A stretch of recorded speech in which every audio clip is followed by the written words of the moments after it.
Welcome to the second part of the Greyhound Trading Bible. The advantage of doing this in parts is that I can address anything from the previous videos.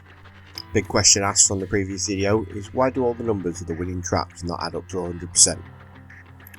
So they want to know why the winning percentages for each trap doesn't add up for 100% overall. And I got some abuse for this. Well, you see, not every race has every number dog running in it. So for Central Park as an example, if you take the win percentage of each trap, adds up to a total of 107.4%. Now, rather than leaving an abusive comment about how it's wrong and telling me I can't add up, how about ask the question, how has this worked out as it's over 100%?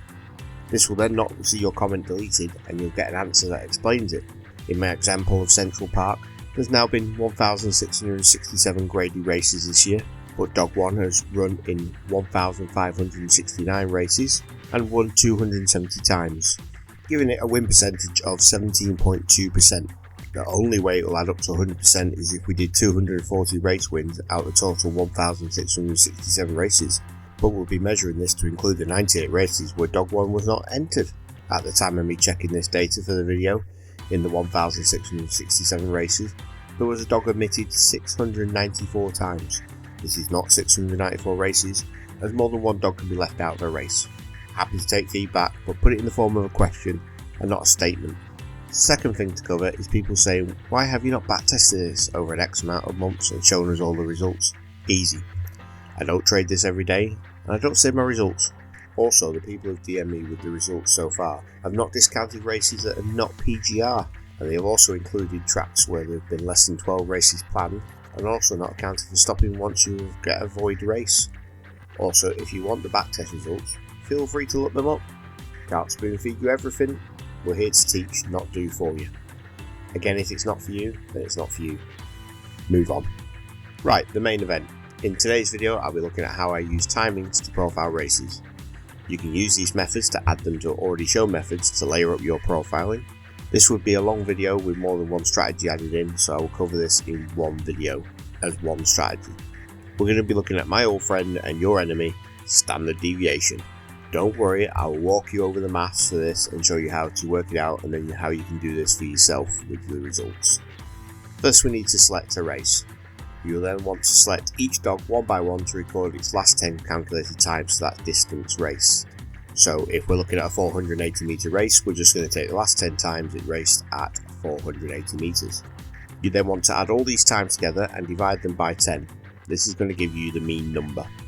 Now we have the mean number, we now need to work out the difference between the mean and each individual time. I have done this example on the screen for Dog 1. In order to turn all these numbers into a positive number, we'll need to square each number, which I've also done on screen. We will then need to add up all these numbers and divide them by the total amount minus 1. In this case, we use 10 track times, so we'll divide the number by 9, and all that's left to do is find the square root of this number. The number you're now left with is our standard deviation.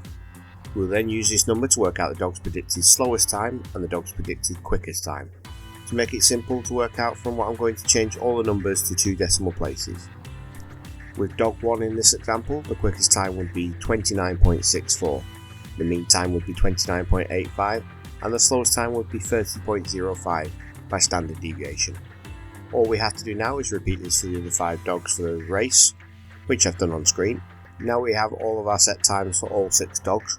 We're going to treat each dog and its slowest and quickest time separately. We're then going to put each dog through its time in a 1 versus 1 with every other dog and its 3 different times.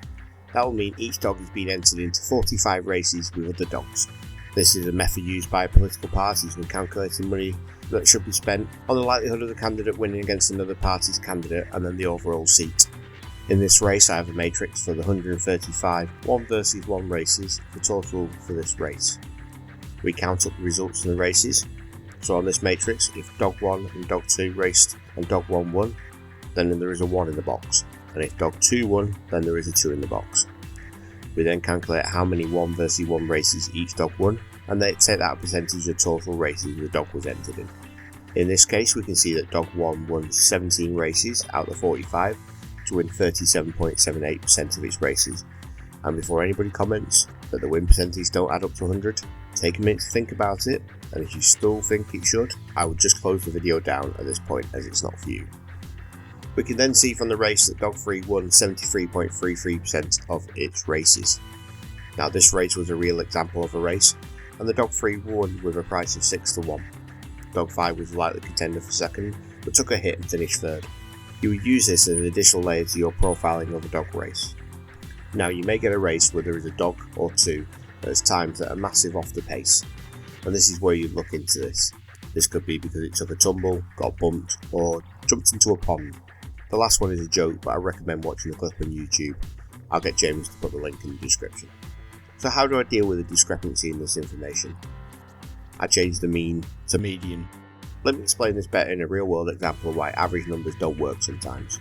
If we pretend there is a road with 10 houses on it, 9 of the houses are worth £250,000, and the last house in the street is the biggest and comes with a load of land, stables, swimming pool, and is worth £5 million.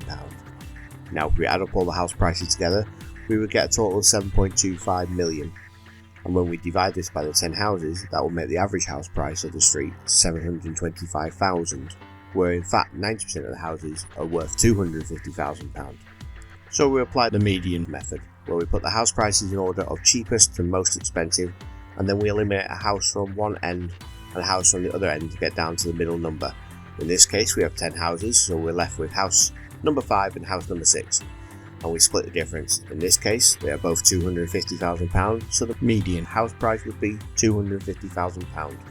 We can apply this to the dog times and include the last 10 times at that distance and order them by quickest to slowest, and then eliminate a time from the top and bottom of the list to find the middle time.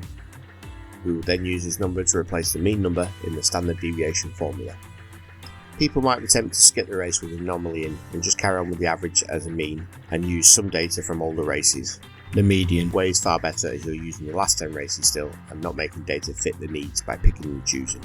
If you think this will take a long time to do and there's no way you can do this for every race, you know what? You're right. If you profile races properly, you wouldn't be able to trade every race because of the time it takes, and this is why I don't trade every race. I will profile races based on time performance. This will take a good amount of time to work out and you'll need to put the legwork in.